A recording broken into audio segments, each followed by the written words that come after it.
नमस्कार विद्यार्थी मित्र हो, मी दीपक सरनोबत. लाईट हाऊस या यूट्यूब चॅनलमध्ये आपल्या सर्वांचं मनपूर्वक स्वागत. आजच्या व्हिडिओमध्ये आपण इंडियन वीवर्स ही सरोजिनी नायडू यांची अत्यंत सुंदर अशी कविता अभ्यासणार आहोत. या कवितेची वैशिष्ट्ये काय आहेत, या कवितेचा अर्थ काय आहे, स्टांजा बाय स्टांजा आपण समजून घेण्याचा प्रयत्न करणार आहोत. आता कविता स्टार्ट करण्यापूर्वी आपण पोएटेसच्या संदर्भामध्ये काही बाबी जाणून घेणं खूप गरजेचं असतं. कारण ती कविता समजायची असेल तर ती ज्या व्यक्तीने लिहिलेली आहे त्या व्यक्तीची पर्सनॅलिटी देखील आपणाला समजणं खूप गरजेचं आहे, तरच तो पॉईंट ऑफ व्ह्यू आपणाला लक्षात येतो. आता सरोजिनी नायडूंच्या विषयी आपण जर काही महत्त्वाचे मुद्दे जर विचारात घेतले तर शी वॉज अ पॉलिटिकल ॲक्टिव्हिस्ट. राजकीय क्षेत्रामध्ये त्या क्रियाशील होत्या. फेमिनिस्ट, स्त्रियांचे हक्क मिळावेत म्हणून लढणाऱ्या व्यक्तींच्यामध्ये त्या अग्रस्थानी होत्या. And the first Indian woman who became the president of the Indian national Congress. भारतीय राष्ट्रीय काँग्रेसच्या पहिल्या महिला अध्यक्ष बनण्याचा सन्मान त्यांना प्राप्त झाला. त्यानंतर she was an important figure in India's struggle for independence. भारताच्या स्वातंत्र्य लढ्यामध्ये त्यांनी महत्त्वाची भूमिका बजावलेली आहे. Sarojini Naidu's work as a poetess earned her the sobriquet of nightingale of India. त्यांनी ज्या पद्धतीचं कार्य एक कवयित्री म्हणून केलेलं आहे आणि त्या कार्याचं योगदान म्हणून त्यांना भारताची गानकोकिळा म्हणून उल्लेख त्यांचा केला जातो. त्यांना ती उपाधी देण्यात आलेली आहे. थोडक्यामध्ये टोपण नाव जसं आपण म्हणतो सॉब्रिक्वेट, त्यांना टोपण नाव नायटिंगेल ऑफ इंडिया हे देण्यात आलेलं होतं किंवा त्या नावानं त्या ओळखल्या जातात.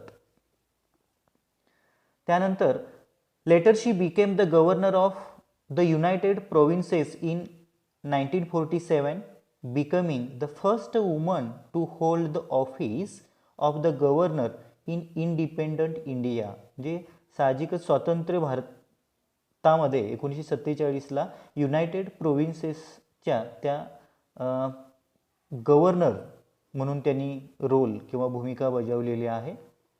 तर या प्राथमिक बाबी झाल्या ॲज अ पोएटेस म्हणून, ॲज अ पर्सन म्हणून.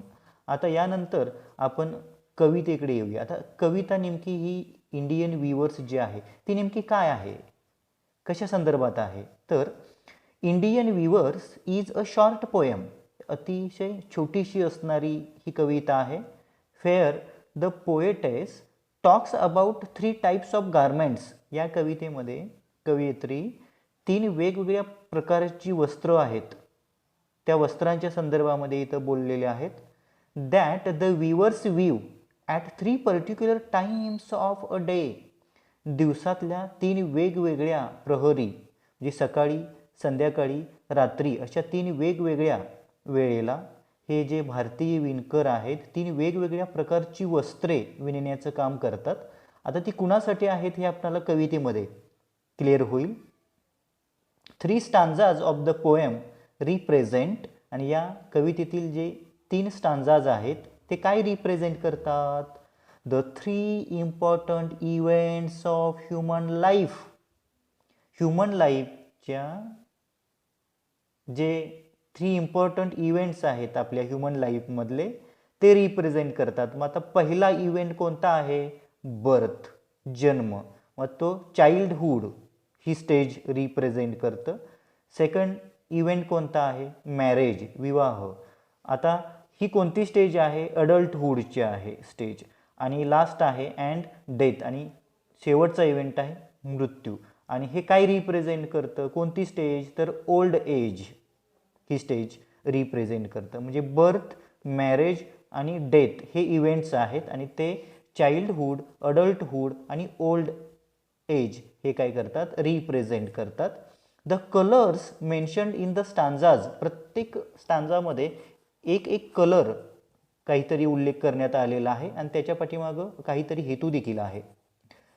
R very significant as they indicate the moods related to the events. आता हे कलर जे आलेले आहेत, प्रत्येक कलर जो आहे तो कवयित्री, ती वेळ आणि विणकर यांचा मूड जो आहे तो कुठेतरी इंडिकेट करण्याचा प्रयत्न करतात. त्यामुळं कलर आणि त्यांचं सिलेक्शन देखील काळजीपूर्वक करण्यात आलेलं आहे. आता यानंतर आपल्याला इम्पॉर्टंट पॉईंट्स जे कन्सिडर करायचे आहेत तरच आपल्याला कविता टोटल परिपूर्णरित्या समजणार आहे. 12 line poem divided into 3 stanzas. ही जी कविता आहे ती 12 ओळींची आहे आणि 3 स्टांजाजमध्ये डिवाइड झालेली आहे. याचा अर्थ प्रत्येक स्टांजामध्ये 4 4 4 अशा ओळी आहेत. Conversation between the poetess and weavers. ही कविता जी आहे ते कवयित्री आणि विणकर आहेत यांच्यामधलं संभाषण या स्वरूपामध्ये ही कविता आपल्याला अभ्यासायची आहे.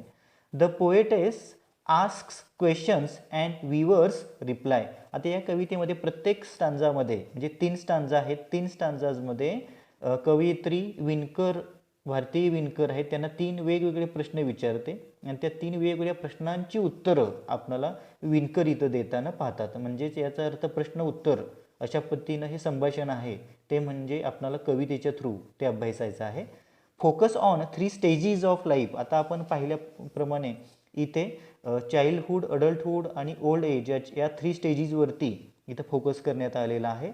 Rhyming scheme. प्रत्येक स्टांजा, पहिला स्टांजा घेतला तर AABB, तशीच दुसऱ्या स्टांजा जर घेतला AABB, तिसरा जरी घेतला तर AABB ही रायमिंग स्कीम आपल्याला पाहायला मिळते. याचा अर्थ पहिली आणि दुसरी ओळ आणि तिसरी आणि चौथी ओळ यांच्यामध्ये यमक रचना जी आहे ते आपल्याला जुळताना दिसते.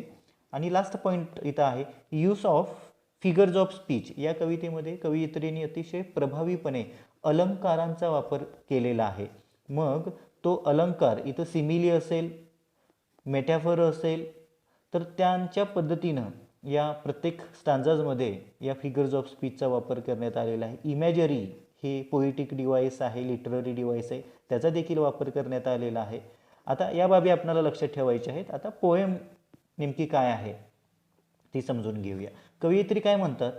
Weavers weaving at break of day.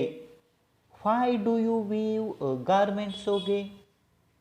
Blue as the wing of a halcyon wild.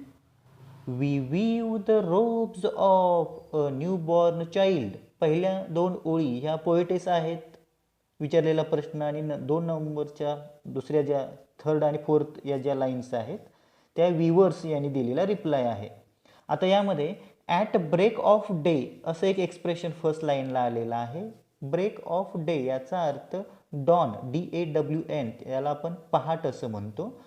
और त्याला early period in the morning before sunrise, सूर्योदयाच्या पूर्वीचा जो वेळ आहे, सकाळची प्रहर आहे, त्याला आपण ॲट ब्रेक ऑफ डे असं इथं एक्सप्रेशन वापरलेलं आहे. गारमेंट म्हणजे वस्त्र आहे. आता गे हा शब्द एक तर हॅपी या अर्थानं आपल्याला घ्यायचा आहे किंवा ब्राईट आणि ग्लोरियस या अर्थानं घ्यायचा आहे. विंग म्हणजे पंख. आता इथं पंख कुणाचे आहे तर हॅल्सियन वाईल्ड. आता हॅल्सियन हा शब्द कुणाच्या संदर्भात आलेला आहे तर इथं किंग फिशर जर आपल्याला पक्षी माहिती असेल, त्याला आपण खंड्या पक्षी म्हणतो, त्या संदर्भानं आलेला आहे. रोब्स जे आहेत त्याला क्लोथ्स म्हणतो आपण, वस्त्रे, जसं गारमेंट दिलेलं आहे त्या पद्धतीनं. आता याचा अर्थ काय आहे, मिनिंग काय आहे तो समजून घेऊया. Weavers weaving at break of day. भारतीय विणकर जे आहेत ते सकाळ सकाळी पहाटेच्या वेळेला काय करत आहेत, विणकाम करत आहेत. आणि त्यांना मग पोएटेस प्रश्न विचारतात, why do you weave a garment so gay? एवढं तेजस्वी वस्त्र तुम्ही कुणासाठी विणत आहात? एवढ्या सकाळी पहाटे पहाटे एवढं तेजस्वी, एवढं ब्राईट ग्लोरियस वस्त्र तुम्ही कुणासाठी विणत आहात? Blue as the wing of a halcyon wild. We weave the robes of a newborn child. मग त्यानंतर विणकर उत्तर देतात की हॅल्सियन वाईल्ड म्हणजे किंगफिशर पक्षाच्या पंखाप्रमाणे निळसर असं असणारं हे वस्त्र आहे आणि we weave the robes of a newborn child, नवीनच जन्म झालेलं एक मूल आहे आणि त्या मुलासाठी आम्ही काय करत आहोत, हे वस्त्र विणत आहोत. म्हणजे असा पहाटेचा एक आनंदाचा क्षण आहे आणि तो कुठेतरी ब्लू कलरमधून आणि न्यू बॉर्न चाइल्ड या एक्सप्रेशनमधून आपल्याला व्यक्त होताना दिसतो.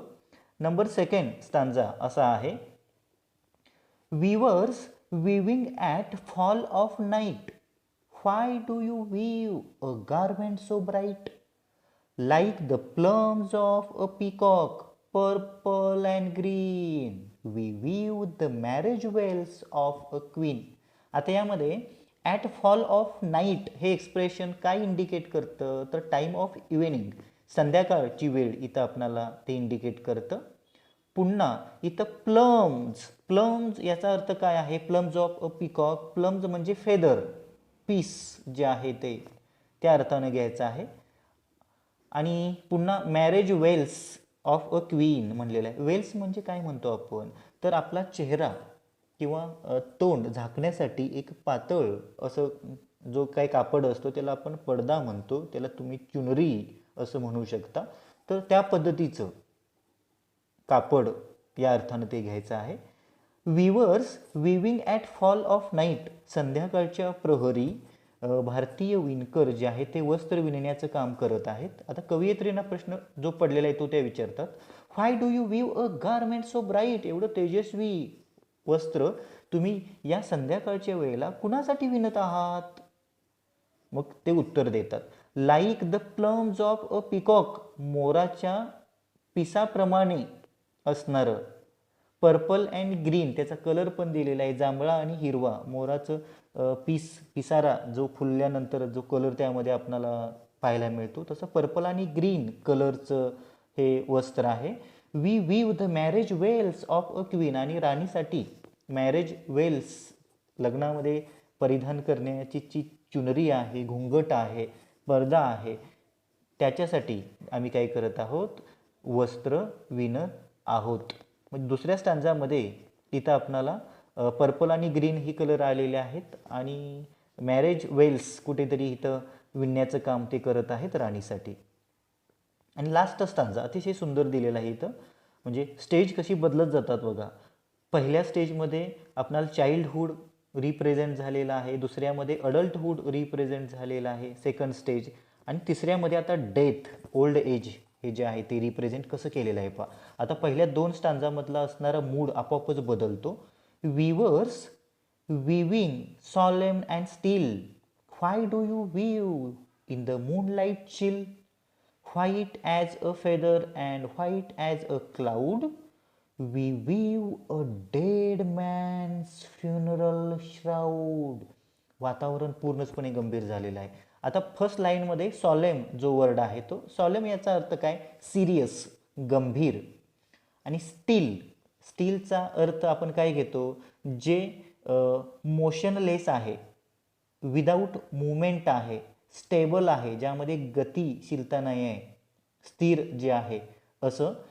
त्यानंतर मूनलाईट चिल, म्हणजे आता मूनलाईट याचा अर्थ इथं काय आहे, तर चांदणी रात्र, रात्र आहे, थंडीची चिल अगदी गारठून टाकणारी रात्र आहे आणि त्या थंडीमध्ये हे विणण्याचं काम करत आहेत वस्त्र. फेदर म्हणजे पीस आहे. आता क्लाउड म्हणजे पुन्हा ढग हे आपल्याला माहिती आहे. आता फ्युनरल श्राऊड, आता फ्युनरल म्हणजे काय, तर अंतविधीचे जे संस्कार असतात त्या संदर्भामध्ये फ्युनरल हा वर्ड वापरला जातो. त्याला आपण लास्ट राईट्स असं म्हणतो, किंवा रिलिजियस सेरेमनीज आफ्टर डेथ, निधनानंतर ज्या काही धार्मिक विधी असतात त्यांना आपण फ्युनरल म्हणतो. आणि श्राऊड हा जो वर्ड आहे त्याला काय म्हणतो, it is a cloth for covering dead body, निधन झालेल्या व्यक्तीला कव्हर करण्यासाठी आपण पांढऱ्या रंगाचं जे कापड वापरतो त्याला श्राऊड असं म्हटलं जातं. आता नेमका काय अर्थ आहे, weavers weaving solemn and steel, आता काय झालेलं आहे, विणकर जे आहेत ते अतिशय गंभीर मूडमध्ये आहेत, गंभीर होऊन कोणतीही हालचाल किंवा एकमेकाशी न बोलता काय करत आहेत, हे वस्त्र विणण्याचं काम करत आहेत. मग ह्या त्यांचा गंभीर जे सिरियस वातावरण आहे ते पाहून कवयित्री म्हणतात, what do you wave in the moonlight chill, इतक्या रात्री गारठून टाकणाऱ्या रात्री या चंद्रप्रकाशामध्ये तुम्ही काय विणत आहात नेमकं. मग ते उत्तर देतात, व्हाईट ॲज अ फेदर, म्हणजे पिसासारखं पांढरं शुभ्र, and white as a cloud, किंवा जसे ढग पांढरे असतात त्या ढगांचे सारखे पांढरे शुभ्र हे वस्त्र आहे. आणि ते we weave a dead man's funeral shroud, एका व्यक्तीचं निधन झालेलं आहे आणि त्या व्यक्तीच्या निधनानंतर त्याला कव्हर करण्यासाठी, ज्याला आपण कफन म्हणतो, तर ते वस्त्र विणण्याचं काम आम्ही करत आहोत.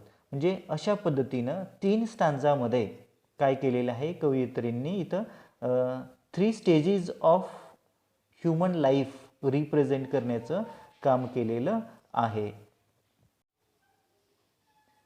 सरोजिनी नायडू यांच्या लेखणीतून प्रकटलेली एक अतिशय सुंदर आणि रूपकात्मक कविता आपणाला इंडियन व्हीवर्स या माध्यमातून किंवा या शीर्षकाअंतर्गत आपणाला अभ्यासायला मिळालेली आहे. यामध्ये चाइल्डहूड, अडल्टहूड आणि ओल्ड एज या 3 स्टेजेस आहेत आपल्या आयुष्याच्या. त्या बर्थ, मॅरेज अँड डेथ या 3 इव्हेंट्सच्या माध्यमातून, इन्सिडंटच्या माध्यमातून अतिशय सुंदररित्या त्यांनी व्यक्त केलेल्या आहेत. हा व्हिडिओ जर आपणाला आवडला असेल तर नक्कीच लाईक करा, मॅक्सिमम शेअर करा. चॅनेलवरती नवीनच असाल तर लाईट हाऊस हे चॅनेल सबस्क्राईब करायला विसरू नका.